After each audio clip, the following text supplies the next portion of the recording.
Hello, hello again, guys. Now, what I'm about to read to you, you can imagine pulling up in one of these, backwoods Tennessee hollers and this old person sitting on the front porch, and you start carrying on a conversation with them, and they start saying this stuff, and it would almost warm your heart, the loyalty and the lifetime of hard work and dedication they have to their community and their neighborhood. And or if you think about it in the old westerns, you know how they used to fight over the cattle land, and whether to put the fences up and whether not to, and who had what property and who owned what property, and where the squatters' rights were. And I mean, if you placed what I'm fixing to read to you back in either one of those scenarios, it would literally make sense. Okay, let me tell you sort of what I'm thinking. I was doing research the other day and I ran across this. I don't know if you would call it a letter or an entry into a journal, but the first part of it I just thought was absolutely, to me, I think it's beautiful. And it speaks of the nighttime and the woods and how peaceful they are and the land around their home. And I just thought it was beautiful. And then the second half will give it away, and who's actually speaking and what they're talking about. So if you guys don't mind, listen up to what I'm going to read to you, and then I'll be back after I get through reading it, okay? The darkness and I have always been the greatest of friends. The dark woods, my home, my playground, where I go to find peace, solace, and feel the universe. As far back as I can remember, even as a small barefoot child, I'd sneak out and go into them at night without light. Last night was the only night in my entire life that the darkness had me on alert and edge. The woodland symphony didn't calm me, but made me twitch instead. The silence made me grind my teeth instead of sigh in comfort and revel in delight. Last night was the first night in my entire life where the beautiful display, one of the best and biggest I've ever seen in years, the lightning bugs were putting on, seemed unnatural and wrong and brought me to tears. I can no longer sleep at night. I keep staying outside watching the roads, listening and trying to keep the road, my family, and neighbors safe. And apparently, even during daylight hours, isn't safe enough to catch a nap in. We are the only two families in here with children. There were two little girls just 5 days ago. Now there's only one, mine. And I am goddamn terrified someone could come back or was targeting them both until they got an opportunity to get one of them. I don't know what to think, but I know how I feel and how shitty this all is for everyone who lives in here and is part of the Beech Creek community. If you'd asked just 5 days ago if I thought anyone's kids in here were vulnerable or accessible while on our properties, I would have laughed at you and told you that there was no way anyone could have ever gotten to any of our kids, and nobody would ever have enough balls to take a kid from Beech Creek anyway. This is why Beech Creek should have been left alone, why these land sales were and are bad, why greedy heirs no longer remaining in here or with ties in here is bad, why what the county is pushing to happen for dollars and to break up tracts is bad, along with all of the latest generations of heirs on that new dope who have no respect and are bringing outsiders and strangers in. It has all contributed to unlatching the gates to the outside world.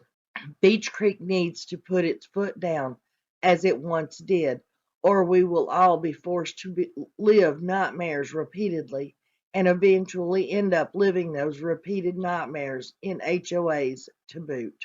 Well, guys, that was what I wanted to read to you. Now, there was a couple of things I wanted to touch on. First of all, where JodiSues says that the county is wanting to come in and do what they're wanting to do for money, which means, break up the lots, break up the tracks, basically take people's land and sell it off and make money for the county. I mean, that has went through history.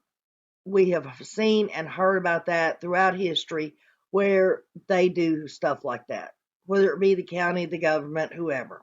They come in, they force people to sell their property for a very low price. They break it up and then they sell it off to, bigger companies. You understand what I'm saying. That bothers me because what would they be willing? I mean, we've heard about it throughout history, guys. What would they be willing to do to be able to obtain the property? What if Don and Candace had agreed to sell the property and then they changed their mind? Not sticking up for them, not trying to give a reason or excuse, just throwing some ideas out there. This is what JodiSues wrote back 4 days after Summer went missing, guys. This was before she sort of vanished into her own little world. She still sort of made sense back then. Also, her theory of, or not her theory, but her statement of she didn't see how anybody could come in and take one of those kids off their own property. If you will look around as this is panning around, and I do give credit to Chasing Truth, she is the one that came in here on June the 16th, 2022, and filmed this. So literally, this is 1 year, 1 day after Summer went missing. So the foliage, the trees, leaves, everything would have been this exact same as it was the day after Summer went missing. But can you see up on the hill? I mean, it points out Jackie Dobbs' property. It points out JodiSues and them's driveway. And of course, everybody can tell what Don and Candace's property looks like and where it's at. But as it pans up through there, guys, up through the woods and stuff, can you even see a house up there? You can't. You don't even see a dog trail anywhere. The only thing that you see is their driveway. And guys, I don't think anybody in their right mind, or even not in their right mind, is going to take and drive up through there, not being able to see a house, a building, anything. It just looks like woods. Say, ooh, let me stop here. Let me run up through the woods, which could be just at the top of the ridge, or it could be a mile or two back through there because there's a driveway right here. So there's got to be somebody living back through there somewhere. They're not going to stop on the road, walk up through the woods, hoping to find a house that perhaps has a child in the basement that they can snag. I'm sorry. That sort of blows that stranger abduction completely out of the water because it's nobody is going to, maybe if they drove up through there and saw a house on top of the hill, but you can't even see that there's any kind of a building up there. You don't know if that driveway drives up to a house or it drives back into the woods a mile or two. So for that reason, I do not believe it was an abduction by a stranger at all. 100%. But my point being is this shows it's like a gated community, guys. I mean, the trees, the leaves, the foliage, everything covers up everybody, all the houses.